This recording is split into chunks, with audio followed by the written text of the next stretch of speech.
Assalamualaikum warahmatullahi wabarakatuh. Perkenalkan, nama saya Rifka Dwi Amalia sebagai pengampu mata kuliah Sistem Basis Data. Untuk topik pada pertemuan kedua ini adalah melakukan abstraksi data, subclass, superclass, data abstraction, dan knowledge represent. Kemudian tujuan pembelajaran dalam materi pada pertemuan hari ini adalah mahasiswa mampu melakukan abstraksi data. Abstraksi data merupakan konsep yang digunakan untuk menyederhanakan dan mengorganisir data sehingga lebih mudah dikelola dan dipahami. Penjelasan untuk beberapa konsep utama dalam abstraksi data termasuk dalam subclass, superclass, data abstraction, dan knowledge representation adalah yang pertama ada yang disebut sebagai superclass dan subclass. Ya, superclass itu adalah entitas umum yang mewakili karakteristik dasar yang dimiliki atau satu atau lebih dari subclass itu sendiri. Misalkan dalam sebuah sistem akademik, mahasiswa bisa menjadi superclass yang mencakup informasi umum seperti nama, alamat, dan nomor identitas. Kemudian yang kedua adalah subclass, merupakan sebuah entitas yang lebih spesifik yang mewarisi karakteristik dari superclass ya, tetapi juga memiliki atribut atau hubungan tambahan. Misalkan tadi contohnya mahasiswa ya. Jadi mahasiswa ini adalah ada mahasiswa sarjana atau ada mahasiswa pasca sarjana yang bisa menjadi subclass dari superclass dari atribut mahasiswa ya.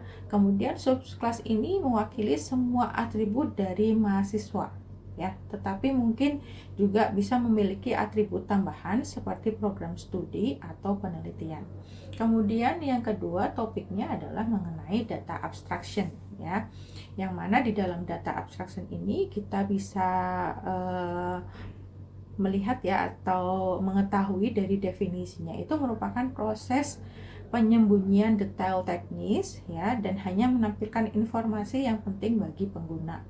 Nah, ini mencakup ada 3 level ya. Yang pertama disebut sebagai level fisik atau physical level ya, dimana physical level ini menjelaskan bagaimana data ini benar-benar disimpan di dalam sistem ya, kemudian termasuk rincian dari struktur filenya dan metode penyimpanannya. Yang kedua, levelnya masuk di dalam level logis atau logical level, di mana menyediakan pandangan bagaimana data diorganisir tanpa memperhatikan bagaimana data tersebut disimpan. Dan ini level di mana model data dibuat ya, atau bisa kita sebut sebagai model relasional. Nah, yang ketiga adalah level tampilan atau bisa disebut juga sebagai view level, yang mana ini menyediakan pandangan khusus bagi pengguna ya, atau menampilkan ya dalam suatu aplikasi tertentu dan menyembunyikan kompleksitas atau detail yang logis. Dan selanjutnya adalah materi mengenai knowledge representation ya, di mana di dalam konteks database bagaimana informasi dan atau pengetahuan itu disusun dalam database untuk mempermudah bagaimana pengambilan sebuah keputusan. Ini mencakup cara data diorganisir dan dihubungkan dalam satu atau sama lain ya. Dalam hal ini ada aturan dan hubungan yang mendasari dari data tersebut.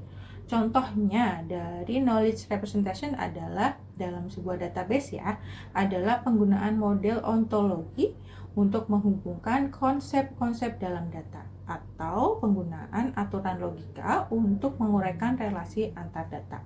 Kemudian untuk lebih jelasnya ya, untuk aplikasi dari abstraksi data itu tadi ya, mulai dari superclass, subclass gitu ya.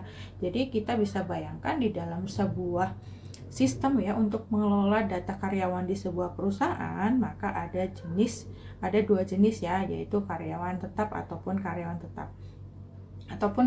kontrak. Dalam hal ini jenis karyawan tersebut merupakan atribut umumnya adalah karyawan itu sendiri ya. Kemudian ada juga di dalamnya atributnya ada nama, alamat, dan nomor identitas. Tetapi juga memiliki atribut-atribut khusus ya. Ada misalkan mungkin tambahannya adalah di karyawan tetap itu ada karyawan ID ya, gaji pokok, tunjangan dan lain sebagainya. Jadi dari dalam hal ini ya untuk abstraksi data ya. Nah, itu teman-teman bisa melihat dalam konsep database relasionalnya itu sendiri. Nah, itu untuk materi di pada pertemuan kedua ini.